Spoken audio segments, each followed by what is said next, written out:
Hi dear students, welcome back. Dear students, MSET prepare అవుతూ ఉంటే మనం ఫోకస్ చేయాల్సినటువంటి చాప్టర్లో one of the most important chapter current electricity. దాని వెయిటేజ్ 2 మార్క్స్, ఖచ్చితంగా 2 మార్క్స్ వస్తాయి. సో కాబట్టి ఈ వీడియోలో నేను కరెంట్ ఎలక్ట్రిసిటీ సంబంధించినటువంటి ఒక ప్రీవియస్ ఇయర్ క్వశ్చన్ డిస్కస్ చేస్తున్నాను. వీడియోని స్కిప్ చేయకుండా లాస్ట్ వరకు చూడండి. ఈ వీడియోలో మనము తెలంగాణలో ఇచ్చినటువంటి క్వశ్చన్ డిస్కస్ చేస్తున్నాను. అది తెలంగాణ అయినా ఆంధ్రాలో వర్కౌట్ అవుతుంది, ఆంధ్ర అయినా తెలంగాణ వర్కౌట్ అవుతుంది, because concept is same. Okay, let చేయకుండా టాపిక్ వెళ్ళిపోదాం. చూడండి, ఇది మనకి తెలంగాణలో May 2024లో ఇచ్చినటువంటి క్వశ్చన్ ఏంటంటే, the potential difference V across a filament of the bulb shown in the given Wheatstone bridge varies as V is equals to I of 2I plus 1. Where I is the current in the ampere through the filament of a bulb, the EMF of a battery VA, so that the bridge become balanced E across the bulb. Bulb దగ్గర మనకున్న potential ఇంత అయితే, ఆ bulb నుంచి వెళ్తున్న current I అయితే, మనకి ఏవైతే బ్యాటరీ EMF ఉందో దాన్ని మనం ఫైండ్ అవుట్ చేయమన్నాడు. సో దానికోసం మనకి ఇచ్చిన కండిషన్లో క్లూ ఏంది? Bridge becomes balanced. Wheatstone bridge అనేది బ్యాలెన్స్ అయ్యింది అంటే there is no current through the galvanometer. So అయినప్పుడు మనము దీన్ని P, దీన్ని Q, దీన్ని R, దీన్ని S అని అంటున్నాము. అన్నప్పుడు మనం ఫార్ములా ఏం రాసుకోవచ్చు? Wheatstone bridge balancing condition P/Q is equals to R/S. So ఇక్కడ P వాల్యూ ఎంత?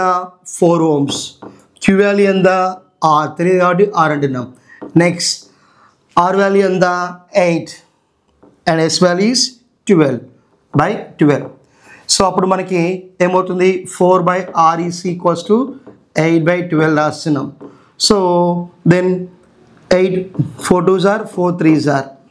Okay, now 12/R is equals to 2. 12/R is equals to 2 అవుతుంది. అప్పుడు మనకి 12 is equals to 2R అంటాం.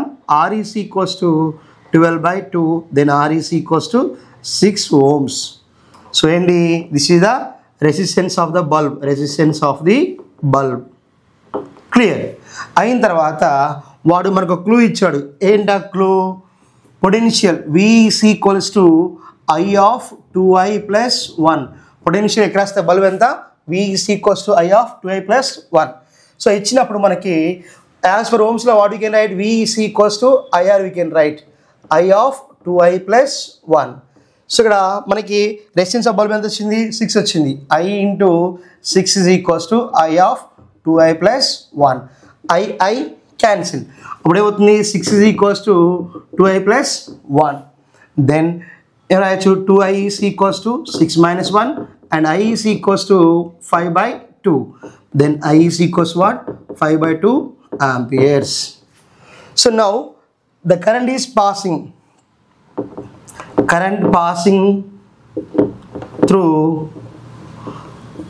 upper channel అంటే ఇలా వెళుతుంది అనుకోండి. అప్పుడు నేను రాసుకోవచ్చు I is equals to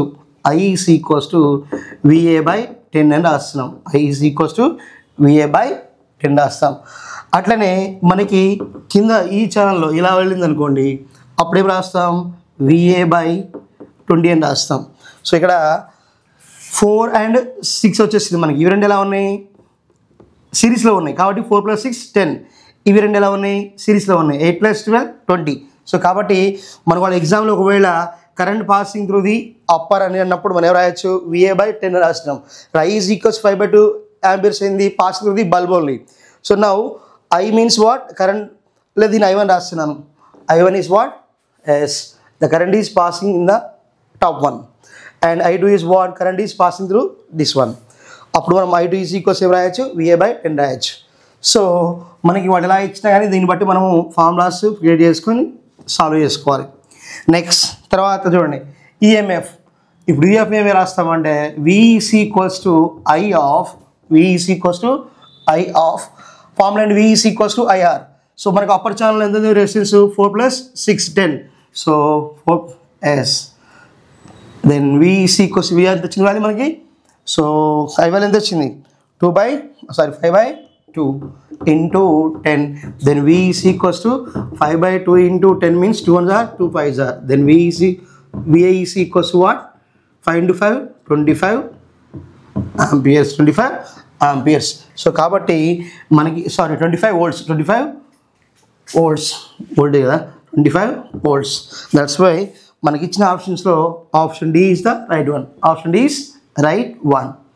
so అట్లనే మనకి ఒకవేళ విడ్సన్ బ్రిడ్జ్లో ఏమవుతుందంటే, ఫర్ ఎగ్జాంపుల్ దీన్ని నేను ఏబిసిడి అంటున్నాను, దీన్ని బి అండ్ డి అంటున్నాను. What is the potential difference between B and D అన్నప్పుడు the potential at the point B should be equals to the potential at the point D. That's why there is no potential difference between the B and D. అంటే top లెవెల్లో ఎంత potential ఉంటుందో కింద కూడా అంతే potential ఉంటుంది. ఆ potential difference ఏమవుతుంది? 0 అవుతుంది. సో కాబట్టి ఇప్పుడు నేను ఏం రాస్తున్నానంటే చూడండి, I2 ఈజ్ ఈక్వల్స్ ఏం రాసాము? I2 ఈజ్ ఈక్వల్స్ ఎంత వచ్చింది? VA/20 అని రాసినాం, VA/20 అని రాసినాం. అప్పుడు I2 ఈజ్ ఈక్వల్స్ వాట్? 25/20. అప్పుడు I2 is equals to 5 5s are 5 4s are 5/4 amperes. Clear. So I2 is what? 5/4 amperes. So అయిన తర్వాత మనకి I1 రాస్తున్నాను. I1 అంటే ఏం రాస్తున్నాం? VA/10 రాసినాం, VA/10. I1 is equals to 25/10, 5/2. So కాబట్టి పై ఛానల్లో ఎంత కరెంట్ వెళ్తుంది? 5/2 amperes వెళ్తుంది. కింద ఛానల్ ఎంత వస్తుంది? 5/4 amperes వస్తుంది. ఓకే, అర్థమైందా? సో అయినప్పుడు ఇప్పుడు ఏమన్నాం, పైన పొటెన్షియల్ ఎంత ఉంటుందో కింద కూడా అంతే పొటెన్షియల్ ఉంటుంది అనుకున్నాం కదా. సో అదేంటి ఇప్పుడు చూద్దాం. అప్పుడు ఏమవుతుంది? Potential as for VA is equals to, ఇక్కడ ఏం రాసాము? 5/2 ఇంటూ ఏం రాసాం? 10 రాసాం. ఇప్పుడు ఏం రాయాలి? 5/4 ఇంటూ కింద ఎంత ఉంది? 8 + 12. Then VA is equals to 5/4 into 20 రాస్తాం, 4 1s are 4 5s are, then VA is equals to 25. So కాబట్టి ఇక్కడ మనం చెప్పిన ప్రకారం పొటెన్షియల్ బి దగ్గర పొటెన్షియల్ ఎంత ఉంటుందో డి దగ్గర అంతే పొటెన్షియల్ ఉంటుంది. సో మనం ఏ ఆస్పెక్ట్లో తీసుకున్నా కానీ మనకి ఆన్సర్ మాత్రం 25 volts మాత్రమే వస్తుంది.